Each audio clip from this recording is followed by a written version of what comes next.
When I was 15, I had a summer job a few miles from my house. We lived in a rural, wooded area, and my parents were pretty strict about not letting me go into the woods alone. But since they both worked during the day, and my job started at noon, I had to walk to work.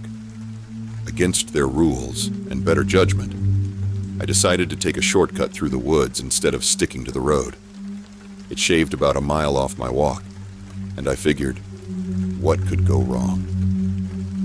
Every day, at the same time, I'd head out, walking through the deserted state forest. I followed a narrow deer path for about a mile until it connected to a set of railroad tracks. From there, I'd walk a couple more miles into town to get to my job. Looking back, yeah, it was a dumb move, but at 15, I didn't think much about it.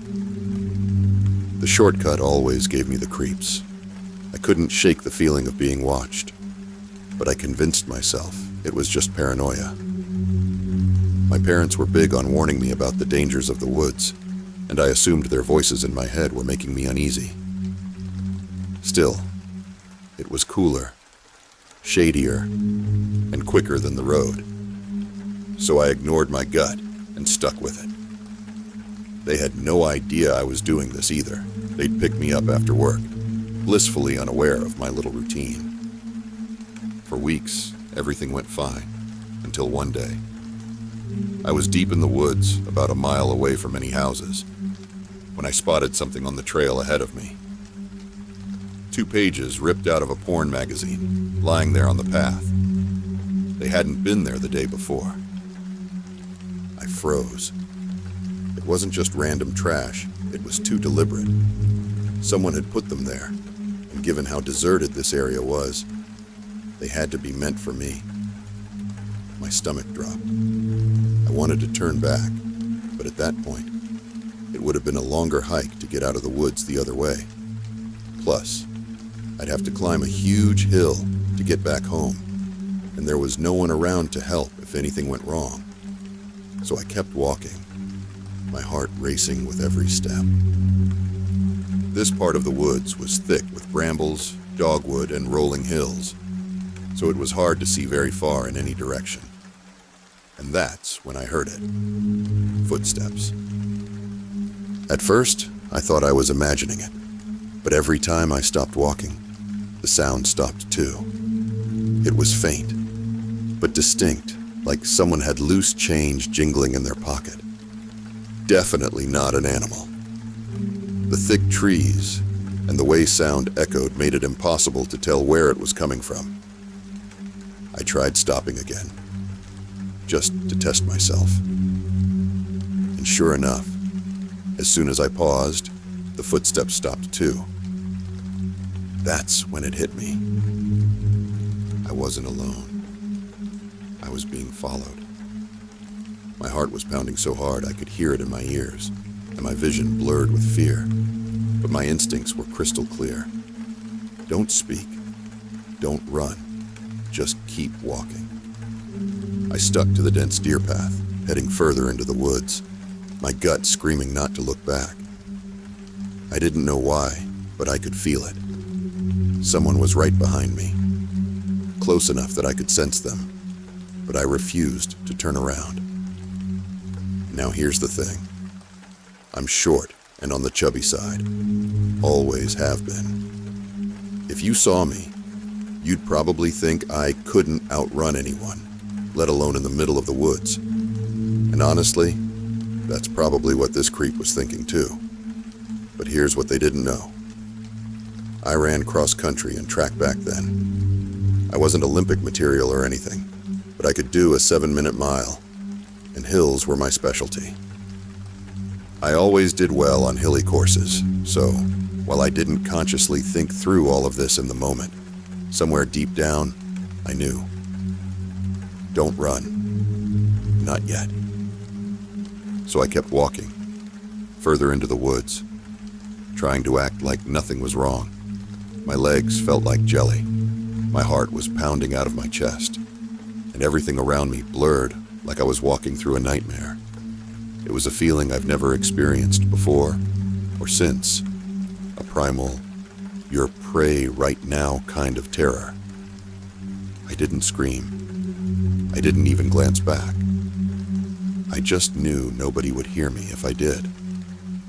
I headed toward the train tracks, which I knew weren't far off. They'd give me the space I needed to run. Clear ground, no branches to trip over. But the closer I got, the more I could feel them behind me. Just 5 or 10 feet back, following me like a shadow for what felt like forever. Maybe 1/8 of a mile. Still, I didn't look back. I didn't even breathe differently. I just kept moving. As soon as the train tracks came into view, elevated on a gravel mound, I made my move. I bolted. Full speed. I scrambled up the hill on all fours, grabbing at weeds to haul myself up faster. And then I was sprinting along the tracks, lungs and legs burning, giving it everything I had. Behind me, I heard branches snapping in the woods below. I couldn't see who or what was there because the woods were so dark compared to the sunlight on the tracks. I just ran. I never actually saw the person, but I didn't need to. I knew their intentions were bad, terrible even. And after that, I never took the deer path shortcut again. I didn't tell my parents about it either. Not until I was 18 and out of the house. I was more scared of being grounded back then than I was of explaining what happened.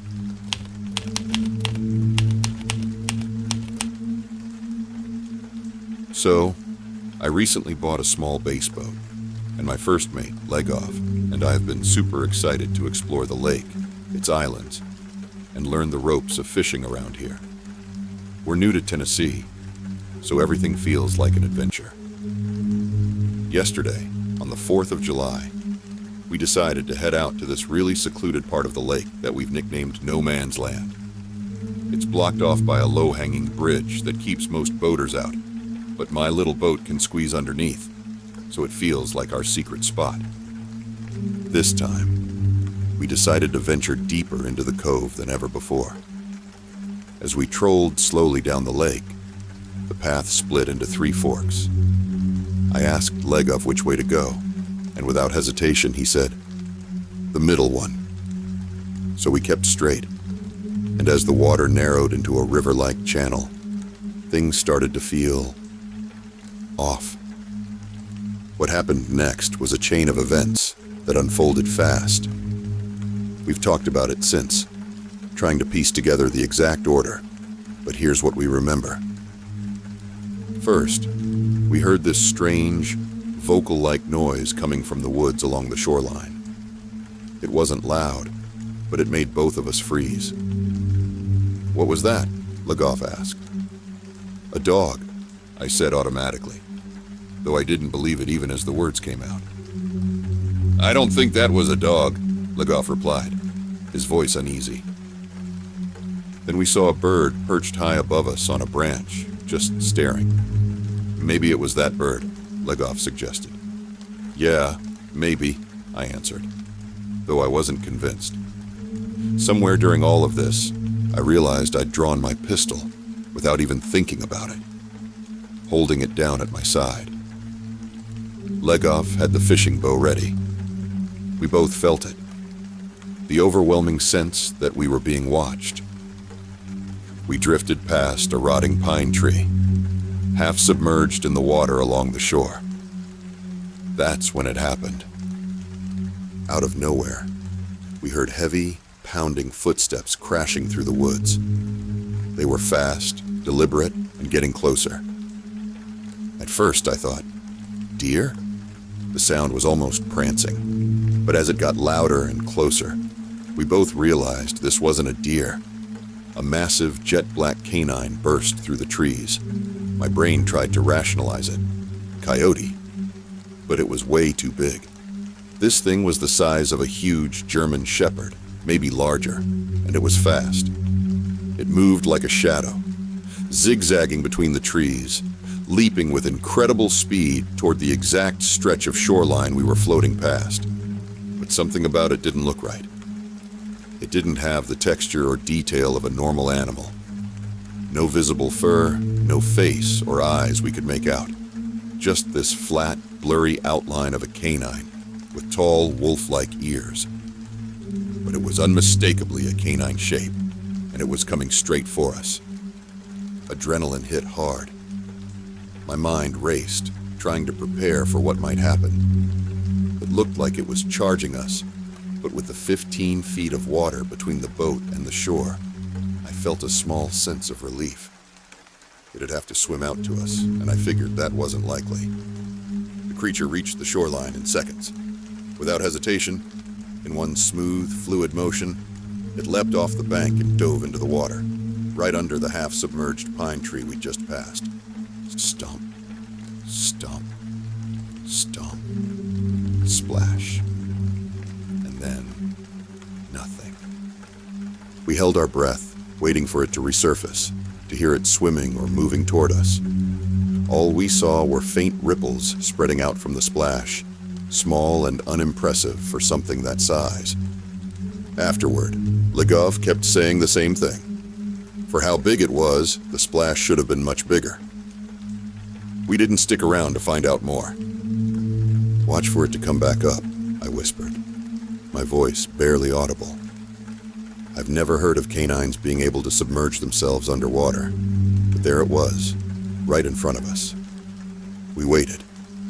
Nothing. Just silence, broken only by the faint sound of ripples slowly fading away.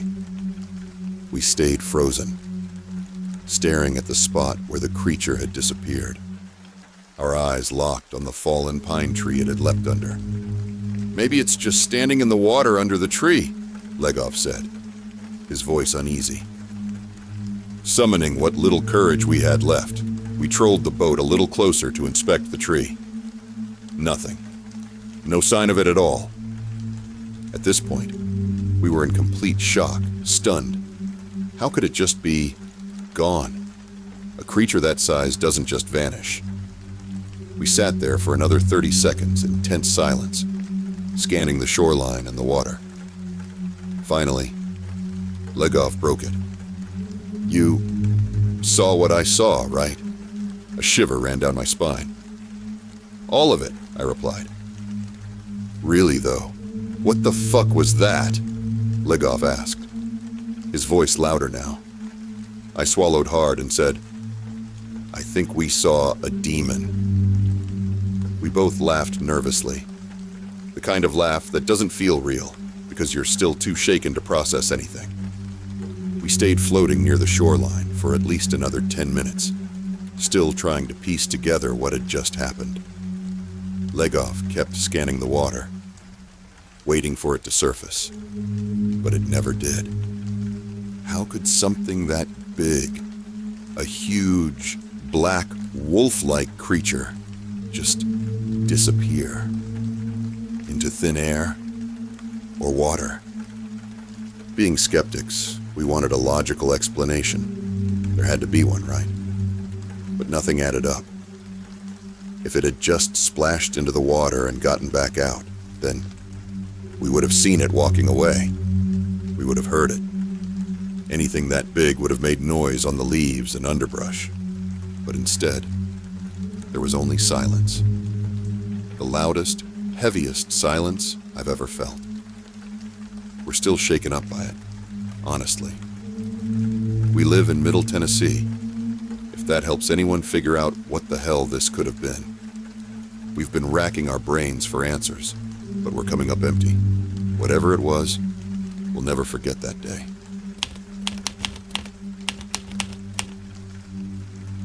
This is an old story my dad has told me a few times over the years, but with Halloween coming up, it's been on my mind again. I've never seen the house myself, but from the vivid descriptions I've gotten, repeated consistently by several men decades later, I can picture it clearly in my head. For context, my dad is a deeply religious man, a preacher's son, and he doesn't believe in ghosts or anything remotely paranormal. He's not the type to scare easily either, but he swears up and down that what happened that night was unlike anything he's ever experienced, and even just talking about it, years later, sends a visible chill through him. Back in the late 80s, my dad and his friends used to hike through the waterfall and creek bed behind our farm, following trails that eventually met the frontage road by the interstate. One night, they decided to take a different route, looping around the back of another farmer's property. The farmer owned emus and other exotic animals, which was unusual for the area, so they were curious to check it out. After leaving the farm and heading deeper into the woods, at night no less, they stumbled upon what they later described as a house straight out of the Blair Witch Project. It was a decrepit, eerie old home that looked like it had been abandoned for decades. My dad says just looking at it filled him with an ominous sense of dread. Naturally, though, curiosity got the better of them, and they decided to go inside. The interior was like something out of a nightmare. The house seemed to be a vintage cottage, probably built in the late 40s or early 50s, but the walls were covered in strange symbols and writing. Some of the markings looked like they were in a Latin-like language, while others were in English, quoting what seemed to be satanic or pagan rituals.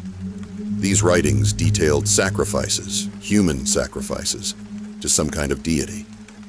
According to my dad, some of the symbols were painted in what looked like blood, while others were clearly spray-painted graffiti.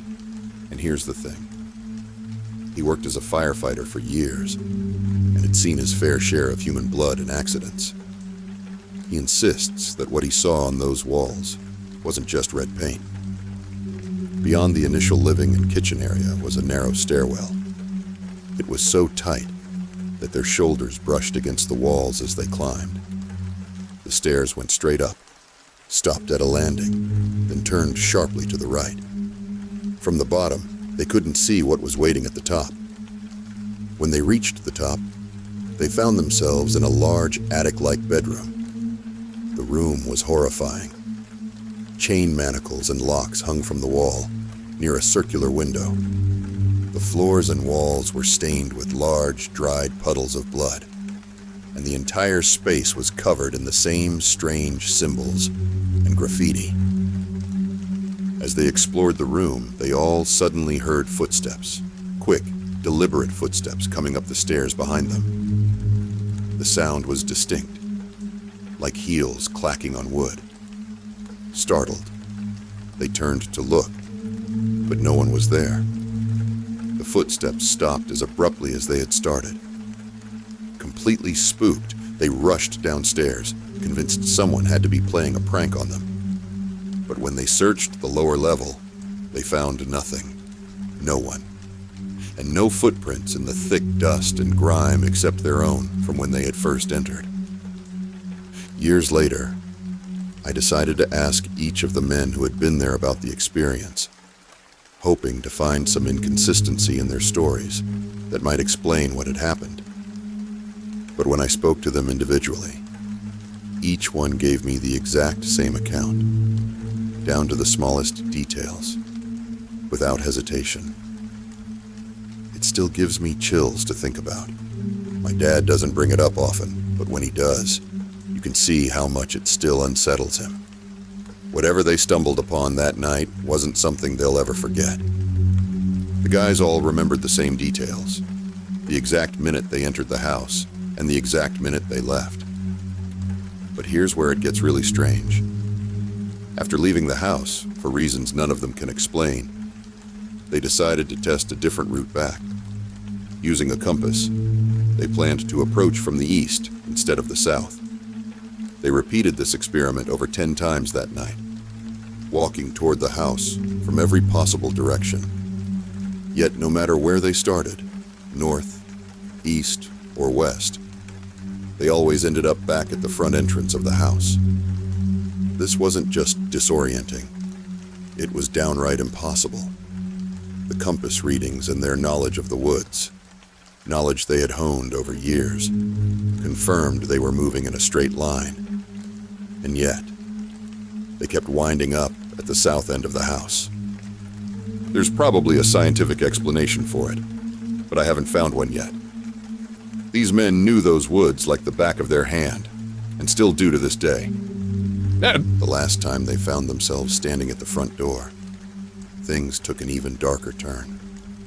They started feeling physically sick, like a fever was setting in. That's when they decided it was time to give up and leave for good. But just as they turned to go, one of them, who was nearly fainting from exhaustion, glanced back.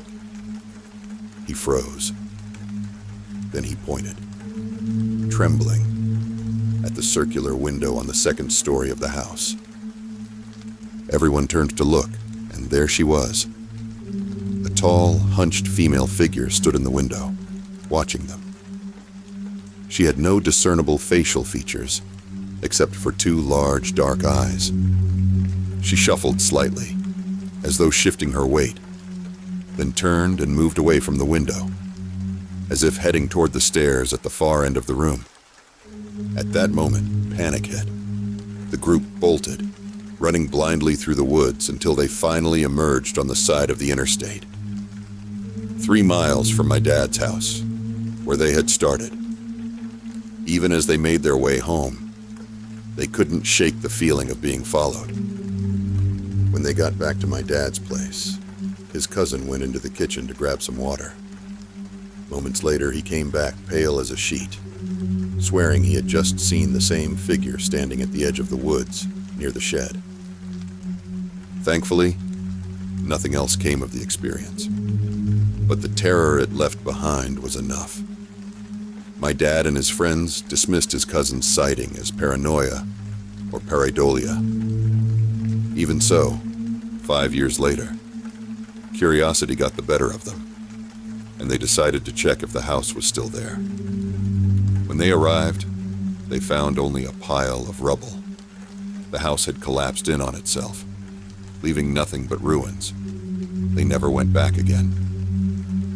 I used to joke with my dad about it, teasing him by asking what he'd do if he returned and found the house standing exactly as it had back then. I even tried to convince him to let me go see the spot myself, but between trespassing laws and the risk of running into angry property owners, it was a non-starter. Even now, the story gives me the creeps. For a long time, I didn't believe it was true. But then I did a little mock interview with the guys who were there, hoping to find cracks in their stories. I didn't. Every single one of them gave me the same account without hesitation. And when I tell you these grown men are still scared to death by what they saw that night, I mean it. Watching them get visibly worked up and shaken, just talking about it, made me rethink my skepticism.